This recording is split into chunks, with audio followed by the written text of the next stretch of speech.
சூரத்துல் பக்ரா வசனம் 109 மற்றும் 110. வேதக்காரர்களில் பெரும்பாலோர் நீங்கள் இறை நம்பிக்கை கொண்ட பிறகு இறை மறுப்பாளர்களாக உங்களை மாற்றிவிட விழைகிறார்கள்.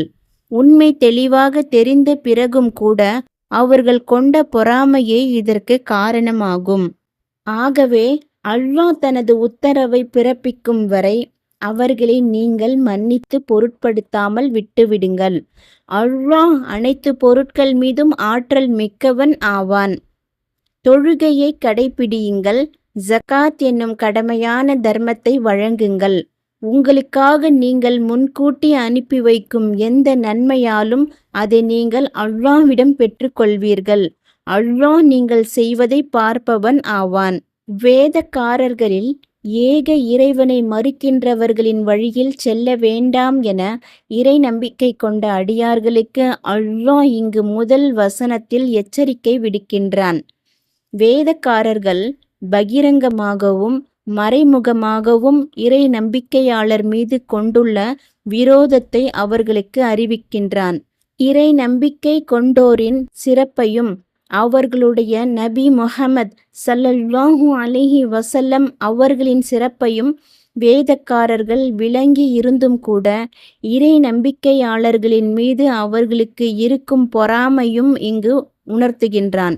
இறை உதவியும் வெற்றியும் வரும் வரை அவர்களின் தொல்லைகளை சகித்து கொண்டு பொருட்படுத்தாமல் அவர்களை மன்னித்து விட்டுவிடுமாறு தன் அடியார்களுக்கு அல்லாஹ் உத்தரவிடுகின்றான். தொழுகையை கடைப்பிடிக்குமாறும் ஜகாத் என்னும் கடமையான தர்மத்தை வழங்குமாறும் அடுத்த வசனத்தில் உத்தரவிடுகின்ற இறைவன் அவற்றை நிறைவேற்றுவதற்கு அவர்களை ஊக்குவிக்கின்றான். இது தொடர்பாக அவர்களுக்கு ஆசையும் ஊட்டுகின்றான். அருளப்பெற்ற காரணம் இப்னு அப்பாஸ் ரதியல்லாஹு அன்ஹு அவர்கள் கூறியதாவது, ஹுயை பின் அக்தப், அபு யாசீர் பின் அக்தப் ஆகிய அரபு யூதர்கள் மற்றவர்களை விட முஸ்லிம்கள் மீது கடுமையாக பொறாமை கொண்டிருந்தனர். அதனாலேயே அவ்விருவரையும் அல்லாஹ் தன்னுடைய தூதர் ஸல்லல்லாஹு அலைஹி வஸல்லம் அவர்களுக்கு குறிப்பிட்டு சொல்லியிருந்தான். மக்களை இஸ்லாத்திலிருந்து திசை திருப்ப அவ்விருவரும் தம்மால் இயன்ற எல்லா முயற்சிகளையும் மேற்கொண்டார்கள். அவ்விருவர் தொடர்பாகவே அல்லாஹ் இந்த வசனத்தை அருளினான். மற்றொரு அறிவிப்பில் வந்துள்ளதாவது, யூதரான கஅப் பின் அல் அஷ்ரஃப் ஒரு கவிஞராவார். அவர் நபி ஸல்லல்லாஹு அலைஹி வஸல்லம் அவர்களை தாக்கி கவி பாடிக்கொண்டிருந்தார். அவர் தொடர்பாகவே இந்த வசனத்தை அல்லாஹ் அருளினான்.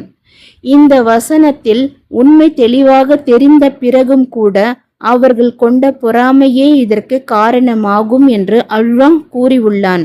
அதாவது உண்மை என்னவென்று அவர்களுக்கு தெளிவாக தெரிந்துவிட்டது. அதை அவர்கள் அறியாமல் இல்லை. இருப்பினும் அவர்களிடம் குடிகொண்டிருந்த பொறாமைதான் அவர்களை மறுக்க தூண்டியது. இதனாலேயே அவர்களை அல்லாஹ் கடுமையாக கண்டிக்கின்றான். நபி ஸல்லல்லாஹு அலைஹி வஸல்லம் அவர்களும் இறை நம்பிக்கையாளர்களும் கடைபிடித்த கொள்கைகள் யாவும் அவர்களுக்கு அல்லாஹ் அருளியவை ஆகும்.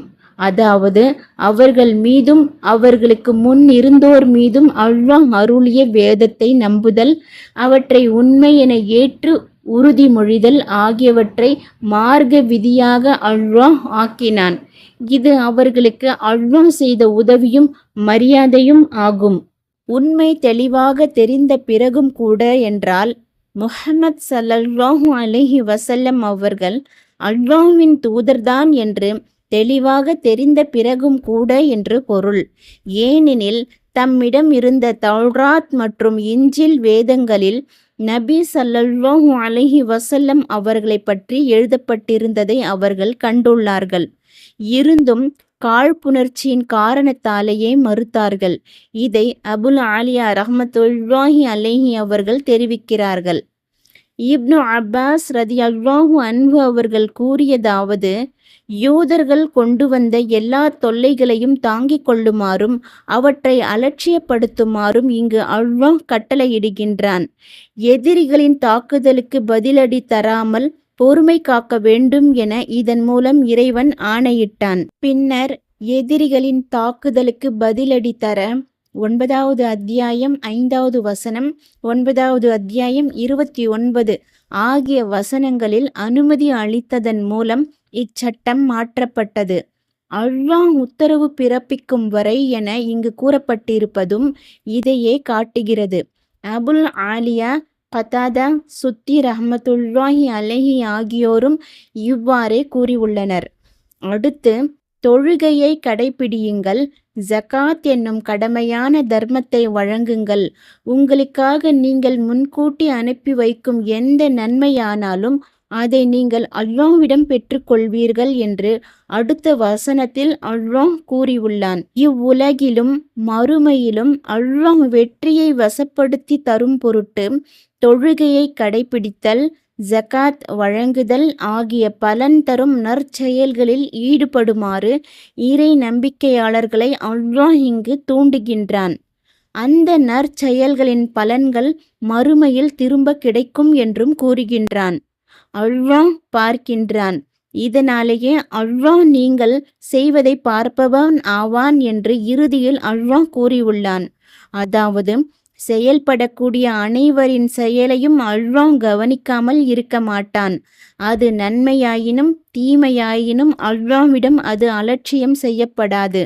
ஒவ்வொருவருக்கும் அவரவரின் செயலுக்கு தகுந்தவாறு அல்லாஹ் பின்னர் பிரதிபலன் வழங்குவான். இப்னு ஜரீர் ரஹ்மத்துல்லாஹி அலைஹி அவர்கள் கூறியதாவது, இறை நம்பிக்கை கொண்டவர்கள் நன்மை செய்தாலும் தீமை செய்தாலும், அதை பகிரங்கமாக செய்தாலும் மறைமுகமாக செய்தாலும் அல்லாஹ் அதை பார்த்து கொண்டிருக்கின்றான். எதுவும் அவனுக்கு மறைந்ததன்று. ஆகவே நற்செயல் புரிந்ததற்காக நன்மையையும் தீமை புரிந்ததற்காக தீமையையும் அவர்களுக்கு பிரதிபலனாக வழங்குவான் என்று இறை நம்பிக்கையாளர்களுக்கு அல்லாஹ் தெரிவிக்கின்றான். இது ஒரு தகவல் வாக்கியமாக இருந்தாலும் இதில் வாக்குறுதியும் எச்சரிக்கையும் அடங்கியிருக்கின்றன. உத்தரவும் கண்டனமும் இருக்கின்றன. அதாவது, மக்களின் செயல்பாடுகள் அனைத்தையும் தான் பார்த்து கொண்டிருப்பதாக அவர்களுக்கு அல்லாஹ் அறிவித்துள்ளான். அவனை வழிபடுவதற்கு அவர்கள் நன்கு உழைக்க வேண்டும். ஏனெனில் அந்த நன்மைகள் யாவும் அவர்களுக்காக அல்லாஹ்விடம் சேமிக்கப்படுகின்றன. இறுதியில் அவர்களுக்கு அதற்காக அல்லாஹ் நற்கூலி வழங்குவான். இதையே உங்களுக்காக நீங்கள் முன்கூட்டி அனுப்பி வைக்கும் எந்த நன்மையானாலும் அதை நீங்கள் அல்லாஹ்விடம் பெற்றுக்கொள்வீர்கள் என்று கூறியுள்ளான். மேலும் அவனுக்கு மாறு புரிவதிலிருந்து விலகிக் கொள்ளுங்கள் என்றும் உணர்த்துகின்றான்.